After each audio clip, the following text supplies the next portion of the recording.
نہ صرف اپنے ایران کی حفاظت کے لیے بلکہ پورے خطے کی حفاظت کے لیے جو ہے وہ کام کر رہے تھے، اور انہوں نے کہا کہ ہمارے دو ہی مقاصد تھے۔ پہلا انہوں نے مولا علی علیہ السلام کے حوالے سے ایک فرمان مولا کا پڑھا، اور انہوں نے بتایا کہ وہ شخص ذلیل ہوتا ہے جو دشمن کو اپنے دروازے کی دہلیز پر آنے دے۔ تو ہم نے دشمن کو اپنے دروازے پر آنے سے روکنے کے لیے عراق اور شام میں جو ہے جو اسٹریٹجک کلی ہم کام کر سکتے تھے وہ ہم نے کیا، اور دشمن کو وہاں تک روکے رکھا۔ ہم نے شام میں لوکل نوجوانوں کو منظم کیا، ان کو مضبوط کیا اور شامی فوج کو مضبوط کیا۔ ہمارا کام کسی اور ملک میں جا کر لڑنا نہیں ہے، ہماری فوجیں ایسا نہیں کر سکتی کہ وہ کسی اور ملک کے لیے لڑیں۔ تو ہم جو کر سکتے تھے وہ ہم نے کیا۔ ہم نے شام کی فوج کو اب تک منظم کیے رکھا، وہاں کے نوجوانوں کو ٹریننگز دی۔ یہ آج سید علی خامنہئی نے ایڈمٹ کیا ہے اس بات کو کہ ہم نے مختلف اپنے جو عہدیداران تھے، جو فوجی عہدیداران تھے، ان کے ذریعے جو ہے وہ شام کے لوکل نوجوانوں کو ٹرین کیا اور ان کو مزاحمت کرنا سکھائی ہے۔ لیکن مسئلہ کہاں پیدا ہوا؟ مسئلہ یہ پیدا ہوا کہ شام کی اپنی ہی فوج کے اعلیٰ عہدیدار وہ ایران کی اس انٹرفیرنس کو، یا جو ایران وہاں پر جو کروا رہا تھا اس کو ایک مداخلت سمجھتے تھے، انٹرفیرنس سمجھتے تھے، اور وہ شام کے اندرونی معاملات کے حوالے سے ایران کے کردار پر ناخوش تھے، جس کی وجہ سے یہ ساری بے چینی پیدا ہوئی اور یہ سارا اضطراب جو ہے یہ شروع ہوا ہے۔ یہ معاملہ شروع ہوا ہے ایکچولی جولائی 2024 سے۔ جولائی 2024 سے بار بار ایران رابطے کرنے کی کوشش کر رہا تھا بشار الاسد کے ساتھ۔ ایران کے اعلیٰ فوجی حکام بشار الاسد کو شام کے حوالے سے اور ان باغیوں کے حوالے سے بارہا خبردار کر رہا تھا، بارہا اس بارے میں جو ہے وہ گفتگو ہو رہی تھی، لیکن بشار ان سب چیزوں کو اگنور کر رہا تھا۔ پھر IRGC کے کمانڈر کی شہادت بھی ہوئی، پھر یہ جو حزب اللہ کے لیڈر کا واقعہ ہوا، اس کے باوجود شام ان سب چیزوں سے بے خبر رہنا چاہتا تھا۔ بشار الاسد جو ہے وہ ان تمام چیزوں کو جو ہے وہ اگنور کر رہے تھے۔ اب میں اس کو سادہ الفاظ میں یہ کہوں کہ بشار الاسد نے آنکھوں دیکھی مکھی خود جو ہے وہ نگلی ہے، اور بشار الاسد کو ان تمام تر واقعات اور حالات کے بارے میں آگاہی تھی۔ لیکن اس سب میں جہاں پر ایک اور بات جو آج سید علی خامنہئی نے کی ہے، وہ انہوں نے کہا کہ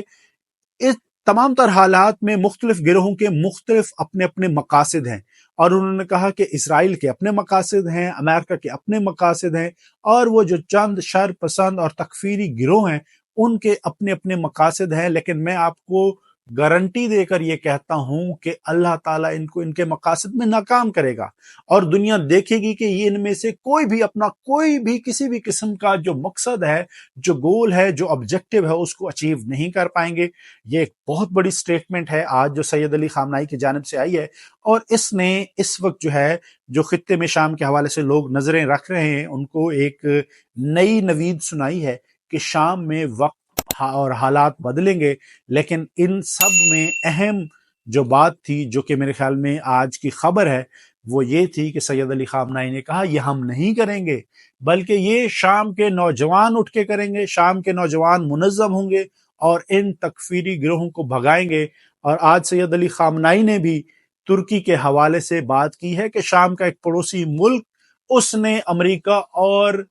اسرائیل کے ساتھ مل کر ہمیں دھوکہ دیا ہے، اس نے شام کو دھوکہ دیا ہے، اور وہ یہ سمجھ رہا ہے کہ اس نے بہت بڑا کارنامہ سر انجام دیا ہے، لیکن اب اگلی باری طیب اردوان کی ہے، اور آپ دیکھیں گے کہ چند عرصے بعد ترکی میں بھی رجیم چینج ہونے جا رہی ہے۔ اسرائیل رکنے والا نہیں ہے۔ جس طرح سے اسرائیل کو ترکی نے راستہ دیا ہے، اب وہ اسی راستے سے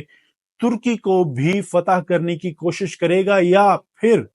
کم از کم طیب اردوان کی جو حکومت ہے وہ گرائی جائے گی۔ یہ سب کہنا ہے تجزیہ کاروں کا بھی، اور آج سید علی خامنہئی نے بھی یہ بات کی ہے، جبکہ ڈوگن کے حوالے سے بھی میں نے بتایا بہت بڑا نام ہے، اور انہوں نے یہ کہا ہے کہ یہ ایکچولی ایک ٹریپ تھا طیب اردوان کے لیے۔ تو ناظرین، یہ سب کچھ ہو رہا ہے شام میں، اور سید علی خامنہئی اس حوالے سے آج مطمئن دکھائی دیے، اور انہوں نے کہا ہمارا جو مین کنسرن ہے وہ ہیں مقامات مقدسہ۔ ناظرین، آپ کو میں یہاں پر ایک خبر دیتا چلوں کہ آج یہ جو انتہا پسند گروہ تھے جو تکفیری دہشت گرد تھے، انہوں نے جناب سیدہ زینب سلام اللہ علیہ کے روضے میں یہ لوگ داخل ہوئے ہیں، لیکن ابھی تک چونکہ ڈیل ہوئی ہے اور اس ڈیل کے بعد یہ سب کچھ واضح کر دیا گیا تھا کہ یہ مقامات مقدسہ کو نقصان نہیں پہنچائیں گے، حالانکہ ان سے کوئی امید ایسی نہیں ہے کہ یہ اپنے وعدے پر جو ہے وہ پابند رہیں۔ خیر، یہ آج داخل ہوئے ہیں مقامات مقدسہ میں، لیکن انہوں نے کوئی نقصان نہیں پہنچایا اور اسی طرح سے واپس نکل گئے ہیں۔ تو لوگوں کی ایک بے چینی اور اضطراب جو ہے لوگوں کے اندر ہے کہ مقامات مقدسہ کے حوالے سے لوگ بہت پریشان ہیں، اور اس وقت جو ہے وہ ان کی پریشانی جو ہے وہ بالکل جائز ہے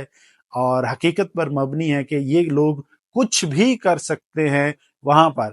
اور اس کے علاوہ پاکستان کے حوالے سے میں آپ کو خبر دیتا چلوں کہ 300 سے زیادہ لوگوں کو شام سے نکالنے کے لیے، جو کہ پاکستانی زائرین اور پاکستانی لوگ وہاں پر پھنسے ہوئے ہیں، اور یہاں پر جو ہے پاکستانی حکومت اس پر کوشش کر رہی ہے کہ اپنے لوگوں کو وہاں سے کسی طریقے سے نکالا جائے، تو 300 سے زائد زائرین کو لبنان کے بارڈر پر پہنچا دیا گیا ہے۔ یہ بھی آج کی ایک بہت بڑی خبر ہے کہ پاکستانی زائرین کو لبنان کے راستے سے واپس پاکستان لایا جا رہا ہے۔ ناظرین،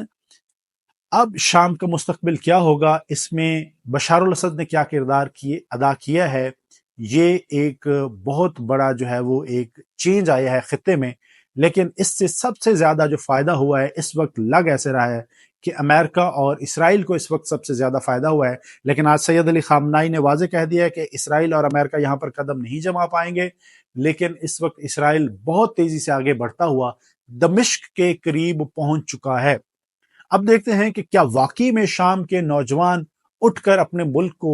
ان تکفیری گروہوں سے آزاد کرا پائیں گے یا نہیں، یہ تو آنے والا وقت ہی طے کرے گا۔ ناظرین، مزید اپڈیٹس اور ڈیولپمنٹس کے ساتھ میں آپ کی خدمت میں حاضر ہوں گا۔ اس خطے کے حوالے سے جو بھی خبریں ہوں گی وہ آپ کی نظر رکھوں گا۔ تب تک کے لیے مجھے اجازت دیجیے، اور پلیز میرے چینل کو سبسکرائب کریں، ویڈیو کو شیئر کریں اور دوستوں تک پہنچائیں۔ اگلی ویڈیو میں ملاقات ہوگی، تب تک کے لیے اللہ حافظ، اللہ نگہبان۔